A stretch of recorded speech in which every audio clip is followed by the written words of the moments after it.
നിങ്ങളുടെ മാതാപിതാക്കളുടെ സഹായ സഹകരണങ്ങളോടെ കളക്ട് ചെയ്ത സാധനങ്ങളൊക്കെ ആയിട്ട് എൻ്റെ സിസ്റ്ററിൻ്റെ നേതൃത്വത്തിൽ വന്നു. അപ്പോൾ നിങ്ങൾക്കെല്ലാവർക്കും പ്രത്യേകമായിട്ട് നന്ദി പറയുന്നു.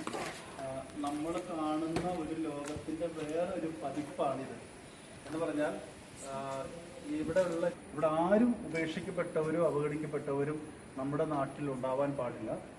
അങ്ങനെയുള്ളവരെ എല്ലാം ചേർത്ത് പിടിക്കുന്ന ഒരു സംവിധാനം നമ്മുടെ നാട്ടിലുണ്ടാവണം. അത് കാലം എത്ര കഴിഞ്ഞാലും മാറ്റങ്ങൾ എന്തുമാത്രം വന്നാലും അതാണ് നമ്മളൊക്കെ പ്രകടമാക്കുന്ന മനുഷ്യപ്പറ്റെന്ന് പറയുന്നത് അല്ലേ. മനസ്സാക്ഷി, കരുണ, അത് ചിലപ്പോൾ നിങ്ങളൊക്കെ കൂടെയുണ്ട് എന്ന് നിങ്ങൾ തമ്മിൽ പറയുന്നതിന് തുല്യമാണ് ഇപ്പം നിങ്ങൾ ചെയ്ത ഈ പ്രവൃത്തി. ഞങ്ങളൊക്കെ നിങ്ങളുടെ കൂടെയുണ്ട്. ഞങ്ങൾക്കൊക്കെ ഈ മേഖലയിൽ പ്രവർത്തിക്കാനുള്ള ഒരു വലിയ പ്രചോദനം കിട്ടുന്നതും നിങ്ങളൊക്കെ ഇങ്ങനെ ഞങ്ങളോടൊപ്പം നിന്ന് സപ്പോർട്ട് ചെയ്യുന്നതാണ്.